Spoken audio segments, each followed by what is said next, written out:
Hi, it's Freddie Gobach, and you're going to join me on a walk around, a walkabout on a Zoom walk in Clonmel, County Tipperary, Ireland.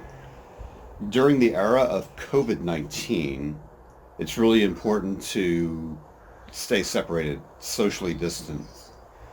And in years past, I would take students, 16 to 20 of them at a time, through a walkway on a field trip into a village along medieval walls, or in this case, along the streetscape of Clonmel, County Tipperary, Ireland, where we can see things that were last prominently noticed during the 1918 Spanish flu pandemic. And what you're about to see is just quickly rendered by Zoom. I have a handheld Samsung Note phone. I walk a route that students would have heard me preview in a lecture, and I ask different people to stop me to learn more about things that are in their field of view as I talk about buildings, street furniture, and historical points of interest. The goal for students to annotate discovery points as sketches or lists of pieces of information in a sketch notebook. And then we'll compile these sketch notebook items in a larger body of work that allows us to address the question, how might you have survived a pandemic in 1918? And how are you surviving today? Are there any common points of interest with regard to social interaction or just normal life? So here we go. Join me on a Zoom walk through Clonmel, recorded on a mobile handset from Samsung, powered by 3 Ireland, and then recorded inside Microsoft Streams where a transcript was automatically generated. To learn more about what we're doing, follow me, topgold, on good social networks. Or find the Clonmel Digital group of people from lit.ie. Since you're here, I'll repeat what I was telling people the other day. That is, that there's some object that you want me to go close to, then you need to be able to identify by just a short text what the object is. Say, hey, look. Yeah, is it that building there on the right? Was that one of the places? And I might take a picture of that actually. If you could just go back to there, I'll take a picture of it. I'll probably draw it in my sketch note. Yeah, you could screen cap that and say, there it is. That's my feature. Now, there's something unique about it. I guess if you've read a Jordan building before, you know the windows at the ground floor are larger and the first floor and much larger than the top floor. Really ornate building. And it used to be the town hall. If the Clonmel Borough permits it, we'll go in there and use a large meeting room. The meeting room that they have there is adequate. We can actually separate by more than a meter in it. I'm going to go across the street to it because there are some features here that have been here forever. So the door, for example, that large door is a fixture of the building since before 1918. And then there's a heritage trail in Clonmel, which tells us about it. It was built in the 17th century by Robert Hamilton. Then the town hall rebuilt it, so it took the merchant's house and made it into a town hall in 1881. So definitely this building would have been here in 1918, and probably means there should be some other stuff on the path outside where you could tie a horse. There are no bollards for horses, but sometimes some cities will modify the bollards and they'll actually put rings on them, which indicate a horse might have been tied up to it. So just to let you know where I'm going, I didn't get started where I wanted to start, which is I wanted to start up here by the showgrounds where people would have gone to trade horses and cow steaks. I wanted to walk down David Sherwood Test Kickham Barracks, Clonmel, Parnell Street, which I'm on, Mitchell Street to the garden. So I'm a little bit behind. So we'll go up this way to the showgrounds, but not get to it. We'll show Kickham, and then we'll come back on down Anglican Street to the old Key, to Nelson Street, Parnell Street, Mitchell Street, to the guard, and terminate. And this used to be a coach house. It used to be a coach house for many, many years. The Hearns Hotel. If you have an item of interest and say, look, that's definitely the discovery point, and some people affectionately know Hearns for the opening that led to the views to the stables, and now they're a nice place for it's a bar back there.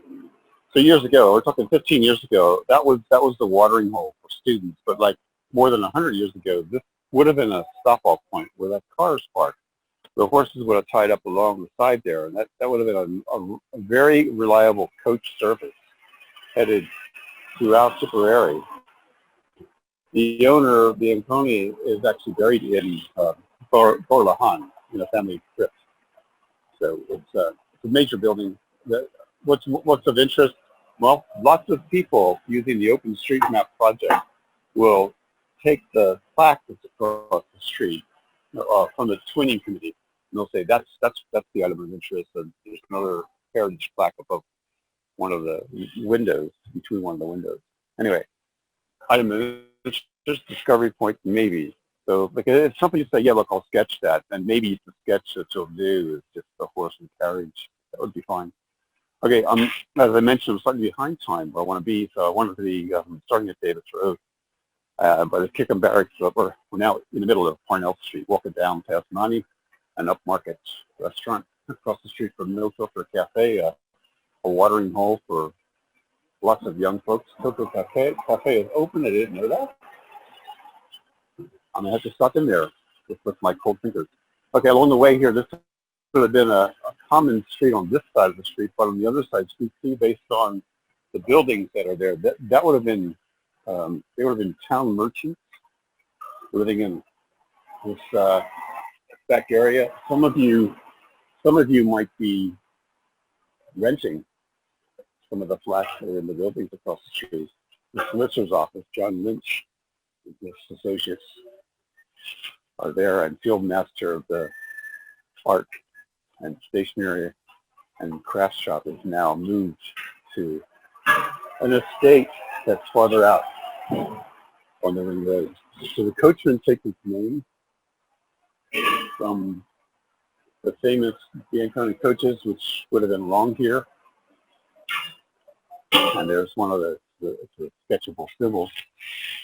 It's not, this is a piece of logo of branded art as opposed to something that's from here in 1918. Now, it is possible that that brand itself, the coachman's brand, well, that icon would have been here in 1918.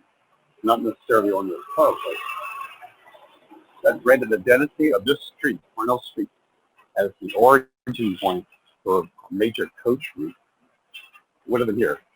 Off to the side, building that's coming into view, it's Magnolia, the paint's slipping off of it, proud column. I'm not sure what it used to be, but that was definitely an organization that was definitely in operation in the 1800s. I'm not sure what the building represents today. Like, I don't know. I know it's been acquired by a company. We want to make it into some sort of meeting place. So the columns of that building and the structure of it, the doors, the windows, the street furniture, the railing, all are relevant to the casting of was just around in 1918. I'm going to quickly go by pubs, takeaways, and restaurants. I'm in Parnell Street looking for things which might have been here in 1918 as a point of interest, as a discovery point. You'll see a piece of work from the OpenStreetMaps organization in Ireland that I'll reveal. And in that, OpenStreetMap OSM workflow are people's work, where they've grabbed corners of buildings, objects, and mapped them on an old map of Clonmel. Lots of people like being seen or using the menus and eating inside the Junction Cafe or Junction 9 3/4. If you haven't done that, I'd recommend it. The burgers are really good. And I'm going to walk across the street before someone holding a camera and looking at them. Okay, I'm going to go across to this. Now we're in the mall. The mall was on the map in 1918. The mall was a walkway between the showground and the center of town. There would have been a social zone.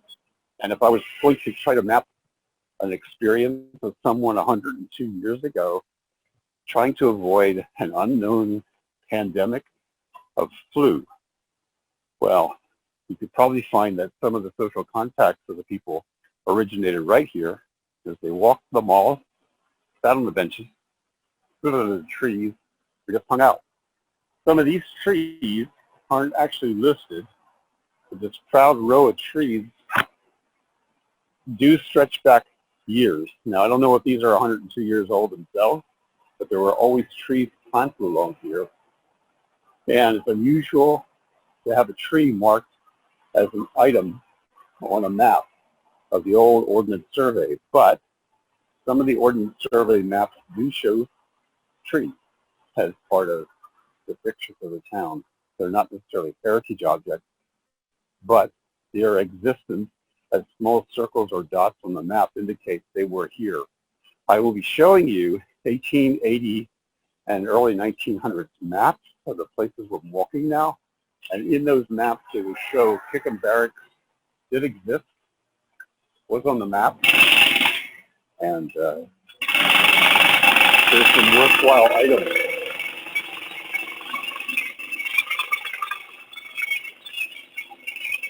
Worthwhile items of interest to be grabbed from there. Okay, I'm not going to go all the way up street to show Kickham Barracks. I'm just here to tell you that Kickham has a lot of interesting features. A prominent one is the church, the steeple, the windows, and then inside the gate, the officers' mess, and some outbuildings. All right, I'm going to retrace my steps down Davis Road here, down the mall, called, get past the jackhammer, and make a left-hand turn onto Anglican Street. This route that I'm traveling has interesting things on it that you may want to have me pause so you can grab a screenshot of it, or you can kind of remember based on what I was sharing in the web stream, the Microsoft stream, using Google Earth. You can kind of remember where it is. I'll mention the street name, and a prominent feature every time that I go past something that I know is on a map that would mark the place as a prominent feature and potentially a current discovery point. Prominent feature 102 years ago, and something that might satisfy a heritage officer or a tourism agent as a discovery point worth walking to and viewing today. Okay, I'm not sure of the provenance of Jackie Tahoe's rental space, the Cena Falls space.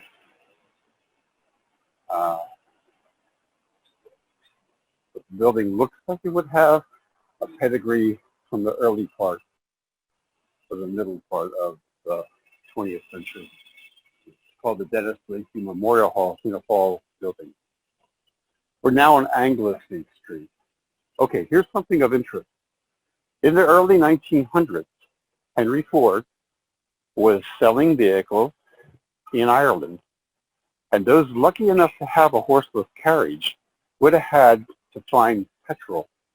I know that same petrol pump did not exist in 1918, but we're walking down Anglesey Street looking for street furniture, corners of buildings, storefronts, columns, doors, or fixtures that somebody in the 1918 time frame might have seen or touched or used.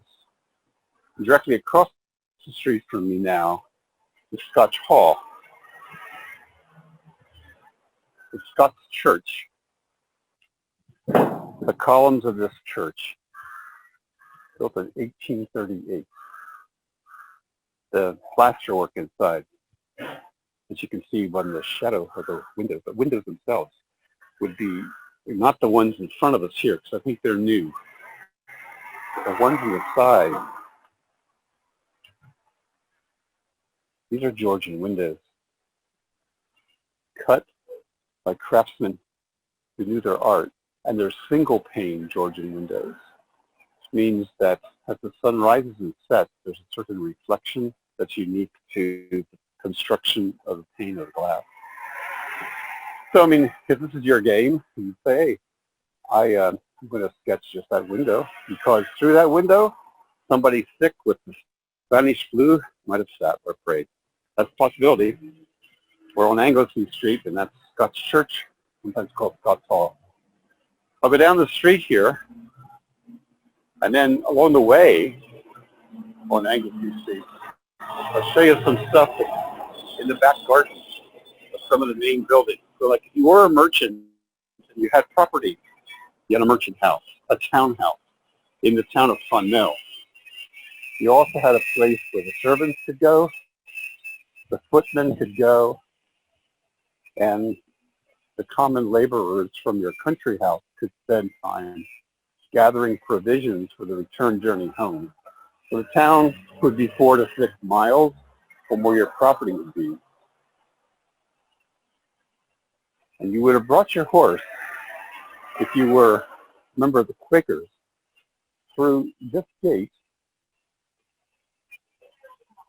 and into the stables. What you see back here are stables,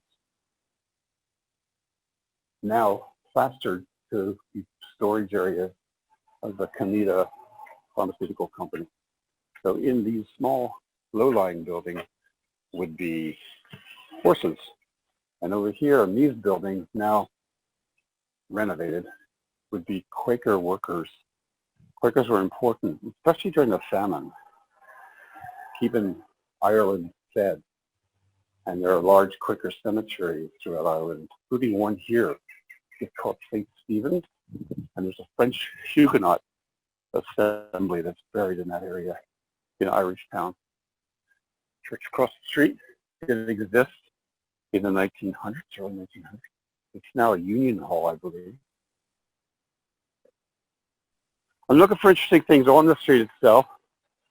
Some of these walls, in fact, it's brickwork, blockwork, granite, and some of the walls are nicked, grabbed from the old walls of Clonmel.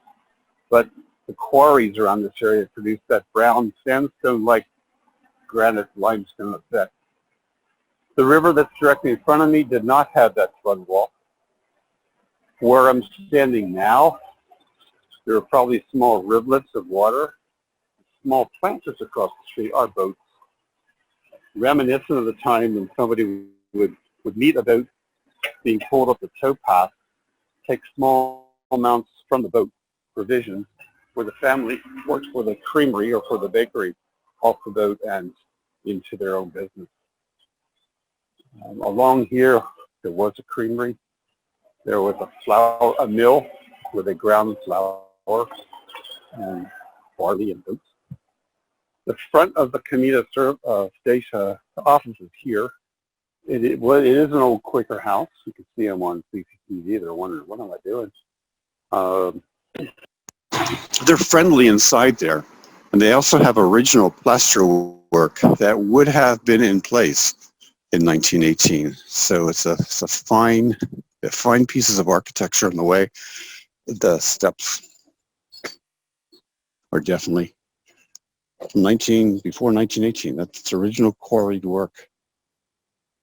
And then David Ansel, who owns Comida, cut his brand had the same kind of stonework. At night, I'm intrigued by this building because the different shades of gray, blue, and black complement the original features of the building. I think the original features were this light blue, pastel light blue.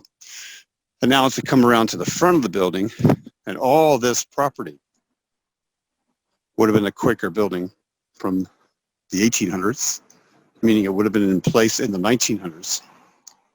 And if you took your horse in here, or you were to meet up as a blacksmith to shod a horse or to feed or brush down the manes of the workhorse, you'd come in here, and this would have been the entranceway to the mews, to the stables that would be through this carriage area. We would have disembarked here, and then now blocked off in the wall would have been entranceways to stables where your horse could have been cared for. Today, it's kind of an antiseptic pavement, clear of everything so that you could easily walk with your wheelchair, your Zimmer frame, or your quad. A newer fence is here, unpainted and made out of galvanized steel. And yet along the way, to keep the look of the area the same, they've cut out areas of the building to make it look like how it would have appeared to accept horses, carriages, and large objects pulled by oxen into the work areas.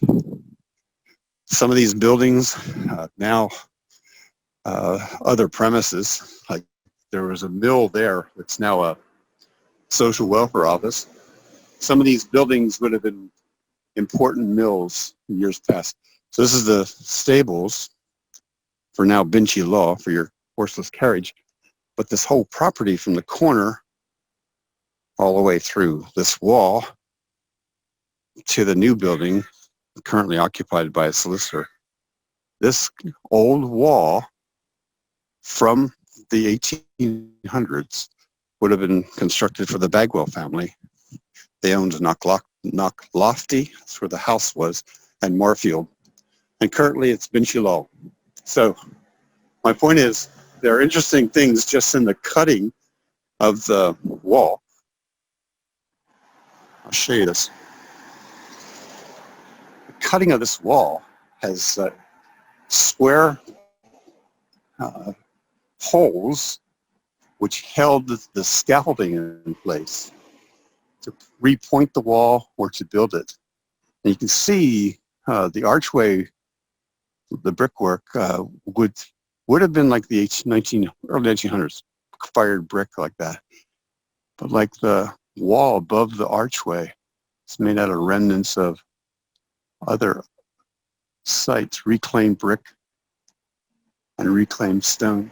But anyway, original wall, is my point, would not have been unusual for the Bagwells to pay somebody to build that wall during the famine. So to make the point about the mill, now in Trio and home for a lot of rental properties and social welfare offices, from the large windows in the ground floor to the small windows in the top. What you got there is a structure that would have probably been a mill from years ago. And the interesting historical feature, which is marked as a historical item of interest in the Ordnance Survey and in the OSM Ireland database, size of the windows and any kind of features on the side of the building that would indicate you could haul by pulley and chain objects up.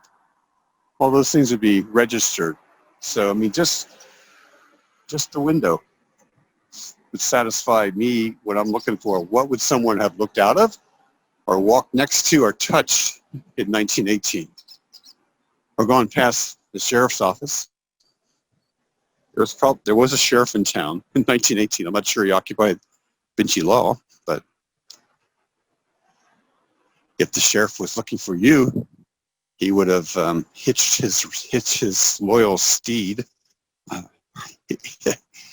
into operation through a place like this, which could have been a stable yard or a meeting area behind the Bagwell house. We're now on Nelson Street in Clonmel. We're looking for things which you could screen cap and say, you know what, I'll grab that object, vet its historical provenance as something, a person in 1918 trying to survive the flu, the Spanish flu. That person would have in their memories as a common object. The courthouse was around then. The courthouse is on the Heritage Trail. There's a plaque outside. It was built in 1800 to a design of Sir Richard Morrison. The Young Irelanders were tried here in 1848. Of interest, one of the perpetrators of a high crime was tried here. He escaped his sentence. He was meant to be transported to Australia, and a few of his friends helped him get off the boat, traveled to America, where he became the governor of Montana. He was tried here. He went through those doors into the back courtyard, the back court, which is like the serious criminal court, which you're able to go and see if you decide to test your luck on a Tuesday when courts open, and the court should be open on Thursday as well. The South Tip Art Center is across the street here. Would not have been in place in 1918, but is a place worth visiting and a place interested in a collection of objects that we create during Inktober. I kind of wish that there would be something like a bollard or a stile or something you could touch by walking over along here, but all the sidewalks have been cleared. In a town or city like Kilkenny, the marble cutouts, the black paving stones and cut marble remind you of what things were like in the 1800s. But here it's concrete, has less character. And paving stone, which is definitely from the late 20th century, based on the fact that it ripples and doesn't wear as well without popping up. All right, now we're back on Parnell Street. We're going to go retrace my steps all the way down the street. We'll enter the narrow street. It's called Mitchell Street. I'll make a quick glance down Dowd's Lane, which is central to Clonmel's apple industry, to its cider making.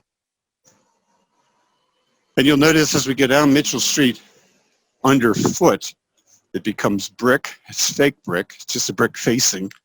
But they've always kept it as a narrow street. And it would have been a prime walking area back in the early 1900s, as it is today. So there's not much in the way of unique structures that I think are on the town drawings from the 1800s and early 1900s, but I'm going to have a look myself at that. And I'll glance down Dowd's Lane for you. And you might be able to see the curved arches of what would have been an apple pressing area. Small building, brown, small gates, lots of apples back in the early 1900s. I like Neves. You would too. They have really good cinnamon scones. If cinnamon is your game, I think there are more barber shops on this street than in any other street in Clonmel, if you're looking for a cut. Okay. Straight ahead of us is Wynn Associates, which is a building which was in place. It's a corner structure of the intersection of Gladstone Street and O'Connell Street. Today it's a solicitor and an accountant. They're active in, they take care of the accounts of a lot of premier athletes and jockeys. But that would have been an office space of some sort early 1900s. I might talk to PJ Wynn, who runs it, and try to find out more about it. If we were to head down here, you'd end up in the back of a friary. This is Abbey Street, correctly named for the Abbey, San Franciscan Friary, the Abbey that's down there. That's high art. Let's have a look.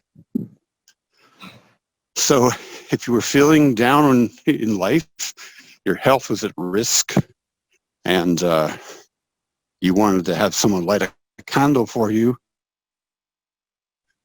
pray for you, and then later attend your funeral, the Franciscans, still in practice today, would have been of service.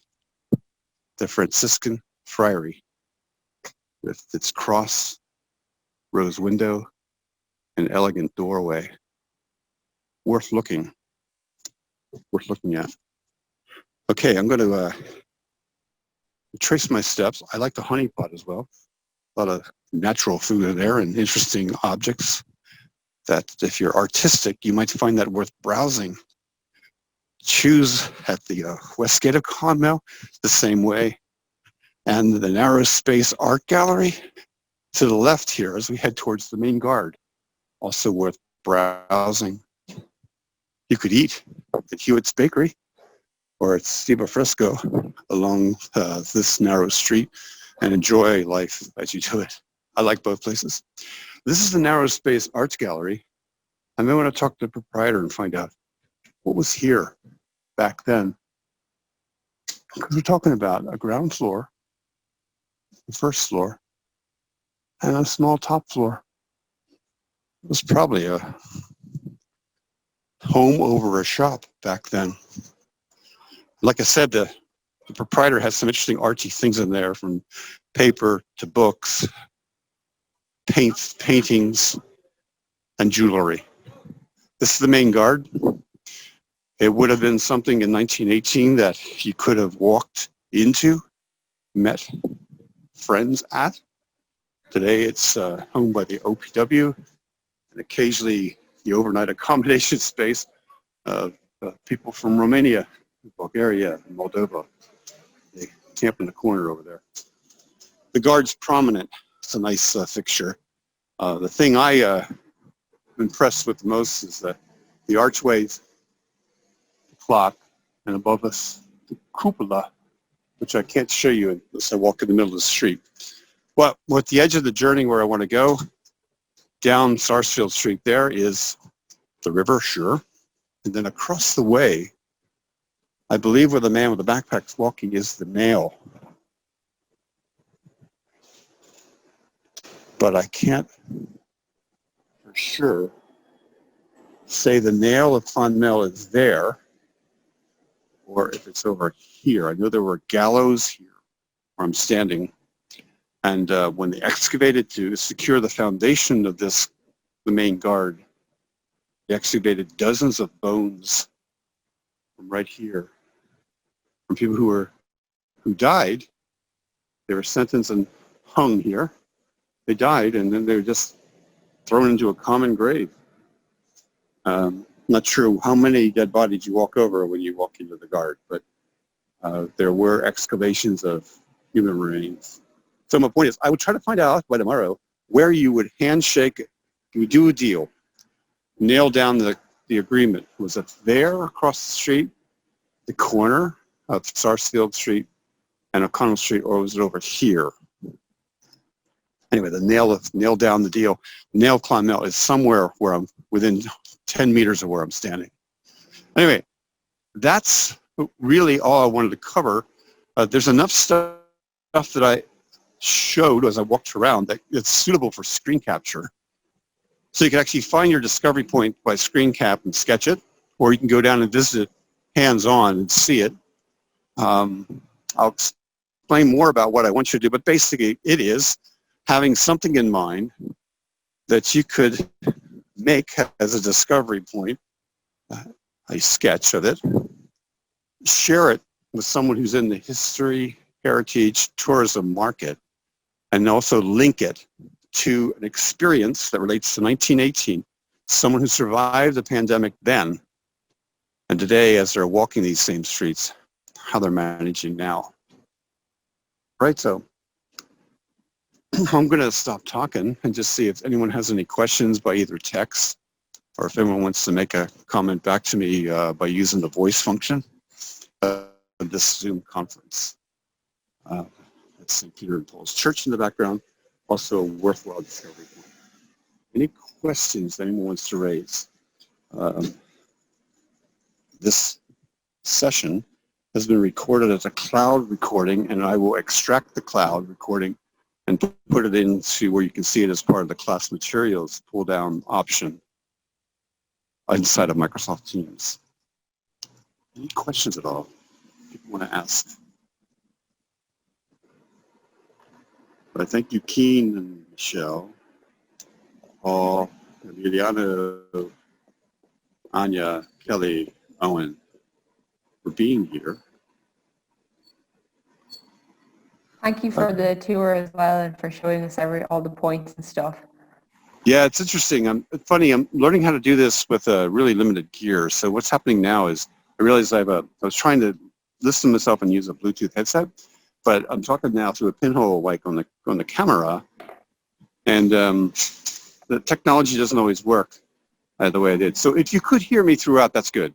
But I only know whether this stuff works by experimenting with it, and so far.